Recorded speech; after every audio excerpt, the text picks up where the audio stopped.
जय हिंद दोस्तों। आज से कुछ सालों पहले की बात करें, जब ऑर्कुट नया नया आया था, तब किसी ने इस बात की कल्पना भी नहीं करी होगी कि आने वाले समय में इस ऑर्कुट सरी के जो दूसरे सोशल मीडिया वेबसाइट्स आएंगे, उनको लेकर विवाद इतने बढ़ जाएंगे कि देश की केंद्र सरकार को इस मामले में दखल देना पड़ेगा। भाई आप खुद ही बताइए, आप सोच सकते थे इस बारे में? लेकिन आज की डेट में जो कंडीशन बन गई है, मतलब सरकार के सामने छाती चौड़ी करके सोशल मीडिया खड़ा हुआ है और कह रहा है कि भैया हम तो आपकी बात नहीं मानेंगे। आज सुबह से ही गहमा गहमी चल रही है ट्विटर को लेकर कि भैया ट्विटर ने वेंकैया नायडू के नाम के आगे से ब्लू टिक हटा दिया था। अच्छा, ब्लू टिक हटा दिया था, इसमें कोई बड़ी बात नहीं है, बट इसके पीछे से जो बात निकल कर सामने आई ना यार, वो और ज़्यादा दिल दुखाने वाली थी। मतलब वेंकैया नायडू का नाम से ब्लू टिक हटा, मोहन भागवत जी के नाम के आगे से ब्लू टिक हटा, सबके नाम से हटा, इसको वापस भी ला दिया गया। और बाद में ट्विटर ने कह दिया कि भैया हमने जो ये काम किया है वो दरअसल इसलिए किया क्योंकि 6 महीने से अकाउंट जो है ये इनएक्टिव पड़े थे। अब इसी को लेकर सरकार ने तो नहीं, मीडिया ने सवाल किए हैं कि प्रणब मुखर्जी का भी अकाउंट ऐसा ही है, रवीश कुमार का भी अकाउंट ऐसा ही है, ऑल इंडिया बकचोद का भी अकाउंट ऐसा ही है, तो उनके नाम के आगे से क्यों ब्लू टिक नहीं हटाएगा? तो इन सभी वजहों के कारण से एक बार फिर से ये बात जो है वो आ गई है सामने कि ट्विटर जो है वो लेफ़्ट लीनिंग है ना। वामपंथियों की जो बात चलती आती है कि भैया ट्विटर जो है उनकी तरफ ज़्यादा होता है, वो बात एक बार फिर से सिद्ध हो गई। अच्छा, इन्हीं सब चीज़ों के बीच में वो एक देश की मैं आपको खबर बताता हूँ, मैं ज़रा देश का नाम भूल रहा हूँ एग्जैक्टली। तो वो जो देश है, उस देश ने वहाँ की सरकार ने इनको बैन कर दिया है, मतलब ट्विटर को पूरी तरीके से बैन ही कर दिया कि भैया अब आप हमारे यहाँ नाइजीरिया में बात कर रहे हैं। ये तो नाइजीरिया में दरअसल एक हमला हुआ था, उस आतंकी हमले को लेकर वहाँ के जो प्रेसिडेंट है उन्होंने कहा था कि भैया इनको हम माकूल तरीके से जवाब देंगे। ये उन्होंने कुछ ट्वीट किया था। अब इस ट्वीट के जवाब में उन्होंने क्या किया, मतलब ये अपना ट्विटर ने क्या किया, ट्विटर ने भैया उनका अकाउंट 7 दिन के लिए बंद कर दिया। अब इससे नाराज़ होगा नाइजीरिया के जो थे भैया प्रेसिडेंट, उनने वो साइट ही बंद कर दी। उनने कहा लो भैया। तो ट्विटर आखिर इतना बड़ा हो कैसे गया कि अब वो इस तरह की चीज़ें बताने लगा है सरकारों को कि सरकार को कैसे चलाया जाए या फिर सरकार को क्या बोलना चाहिए और क्या नहीं बोलना चाहिए। नहीं, इतना बड़ा कैसे हो गया ट्विटर, सबसे बड़ी बात तो ये है। लेकिन भारत में जो अभी परिस्थितियां बन रही हैं, वो परिस्थितियां भी कोई बहुत अच्छी नहीं है। मैं आपको बता दूं, दैनिक भास्कर में अभी मुझे एक आर्टिकल दिखा है। इस आर्टिकल में साफ तौर पर बताया गया है कि किस तरीके से सरकार और ट्विटर दोनों आमने सामने आ गए हैं। इसकी हेडिंग कुछ इस तरीके से है कि ट्विटर को सरकार ने अल्टीमेटम दिया है और कहा है कि नए नियम लागू नहीं करने से सरकार नाराज़, आखिरी मौका दे रहे हैं, कार्रवाई के लिए आप खुद जिम्मेदार होंगे। मतलब अगर पबजी की तरह कल को ट्विटर भी बंद हो जाता है तो कोई बहुत बड़ी बात नहीं है। खबर कुछ यूँ है कि नए आईटी नियमों को लेकर चल रहे विवाद के बीच सरकार ने ट्विटर को अल्टीमेटम देते हुए आखिरी नोटिस जारी किया है।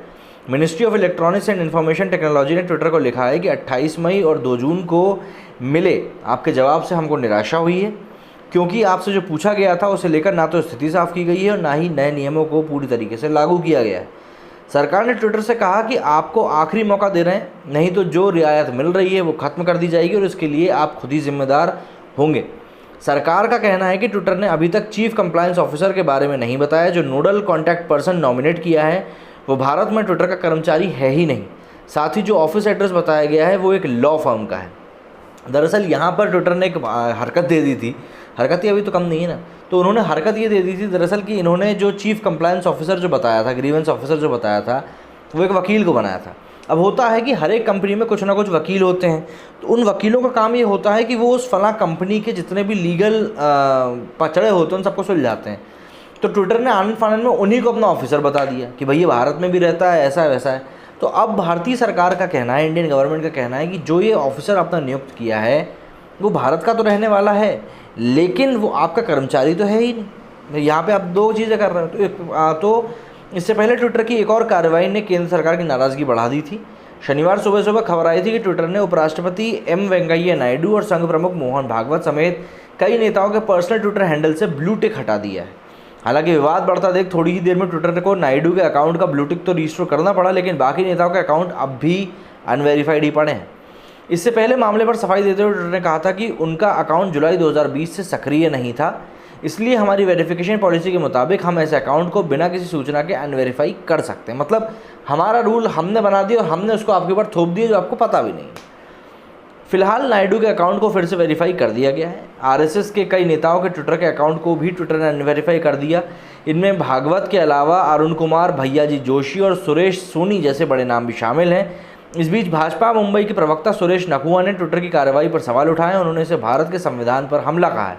उपराष्ट्रपति के पर्सनल अकाउंट को 13 लाख लोग फॉलो करते हैं। उनके ट्विटर अकाउंट से पिछले 11 महीने में कोई ट्वीट नहीं हुआ है। ट्विटर की एक तरफा कार्रवाई से आईटी मंत्रालय नाराज था।